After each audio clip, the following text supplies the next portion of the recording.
We're back to check out more from the legendary group, the Beatles. We're getting into Let It Be today, and we're doing this one for Sam.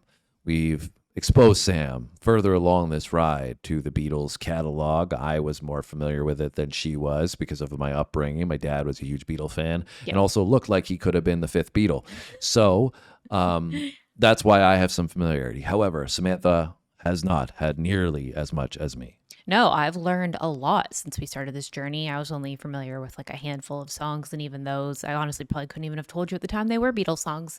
So it's been very eye-opening and educational for me, but it's been a lot of fun to see and understand why people love them so much. So this one here I will be familiar with. Let It Be came out in 1970. It was actually the last song, or one of the last songs, and I believe the last single that came out before they broke up. Yep. In the year of 1970. Yep, and the song did really well on the charts, went to number 1 in the US, number 2 in the UK.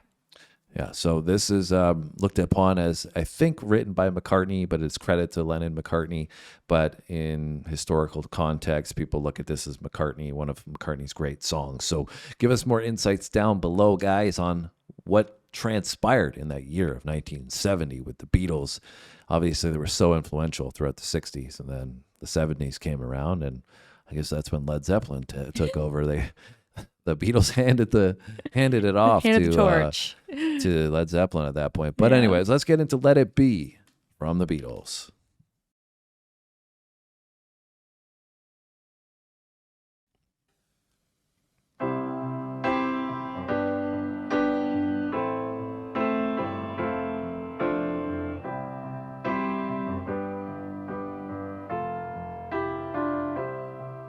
When I find myself in times of trouble, Mother Mary comes to me, speaking words of wisdom, let it be. And in my hour of darkness, she is standing right in front of me, speaking words of wisdom, let it be. Let it be, let it be, let it be. Let it be. Whisper words of wisdom, let it be. And when the broken-hearted people living in the world agree, there will be an answer, let it be. For though they may be parted, there is still a chance that they will see. There will be an answer, let it be. Let it be, let it be, let it be, let it be. Yeah, there will be an answer, let it be. Let it be, let it be, let it be, let it be. Whisper words of wisdom, let it be.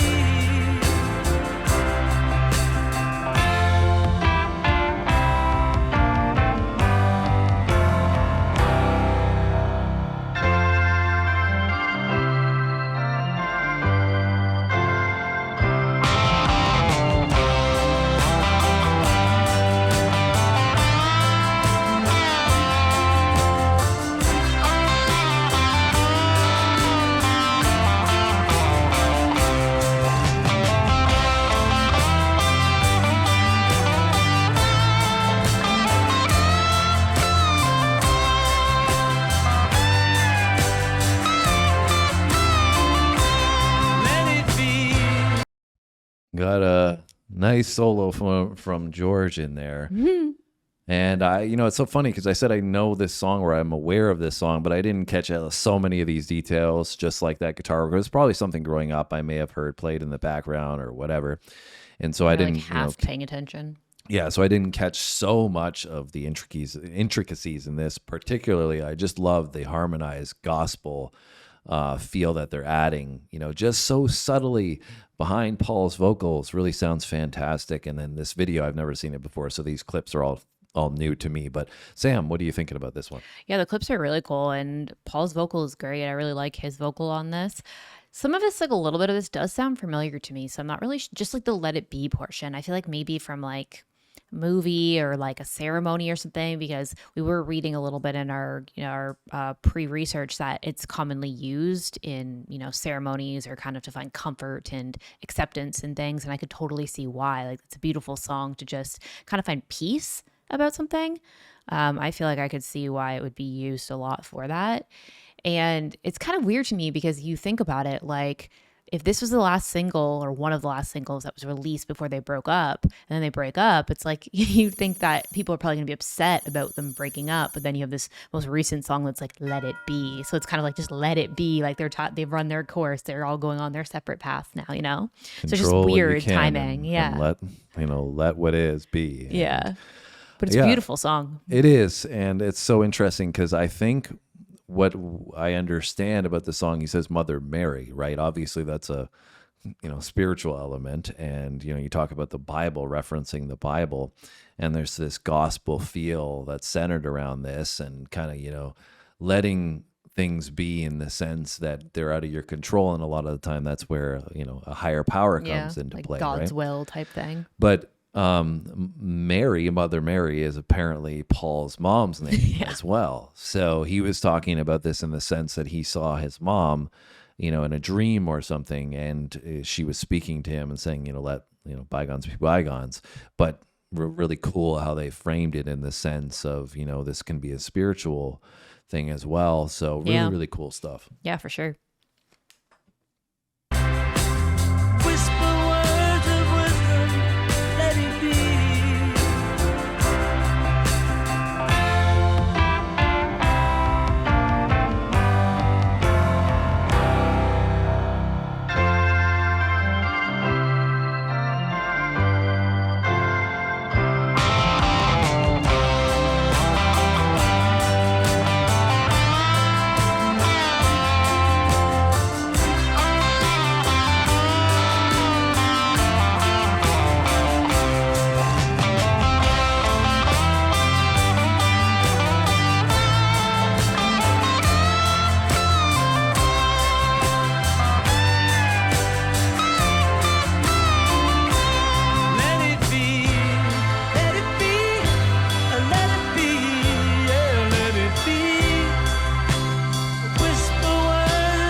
Cloudy, there is still a light that shines on me.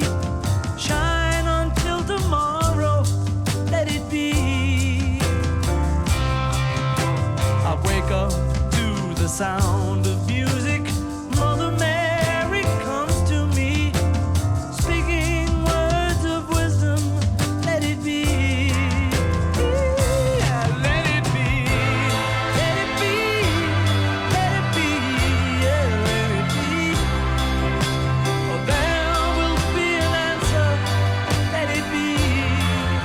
Goosebumps all over.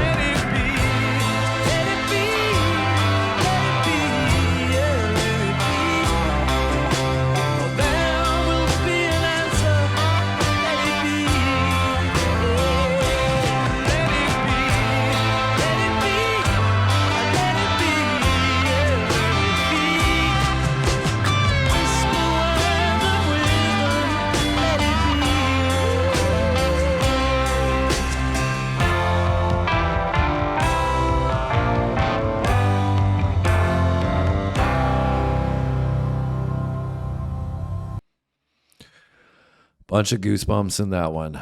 Just so much epicness to it. I mean, the full ensemble of the production, George Martin, Phil Spector played a role in that, and just fantastic as always. You got the combination of this full sound with these amazing vocals, such creativity. What more could you ask for? Yeah, I think the thing that always amazes me too is that it always sounds so great, but it almost feels effortless. Like, it comes across in such a smooth, effortless way that all this has gone into it, but it doesn't sound overdone or overcomplicated. You know what I mean? It sounds like they've captured what they were trying to capture in a natural way. Yeah, exactly. Right? And let it be. That's, I think the the song, the essence of the song is almost like it's deep. It's got a lot of meaning to it. It's empowering and powerful at the same time. And it hits you with that. But at the same time, it's almost uplifting in a sense because it's let it be. Like there's nothing you can do about it now. So just let it be for what it is and move on and move forward, right? And that's kind of the vibe that the song gives you, right? Which I think is what was so masterful about the Beatles, is that they had the ability to convey so many different emotions and make them into pop hits at the same time. Yeah, and have such an impact like while you're enjoying the music. Yeah. So closing thoughts, Sam? I really enjoyed it. I thought it was great. I mean, we've done a lot from them and I've liked, pretty much all of it. But I would say this one, I think, has like a lot of them have been, there's been ones that have been really fun. There's been ones that have been more like complex compositions and you see more of the creativity and the artistry. But I feel like this one is probably up there for me that had more of like an emotional impact. And like, I really liked like the meaning behind the song. Yeah, I think we can all relate to this. I mean, myself personally, I've been going through some tougher times recently, and like, it's one of those situations where you get so frustrated. You're like, why are things the way they are? And, this is something that I can relate to at the moment that I'm in, but I'm sure a lot of people can relate to, because there's always something going on in your life which is out of your control. Yep. Right. Sure. And so you have to let those things go and control what you can. And so this is why I think it's so timeless, right? This is 55 Yeah, years it'll always old, be relevant. and it's always going to be relevant, and it still was today. So hopefully you guys enjoyed checking this one out with us. If you did, make sure you hit that like button, leave a comment down below. Let us know where you want us to go next. Have a great day, and we'll see you on our next video. Thanks for watching.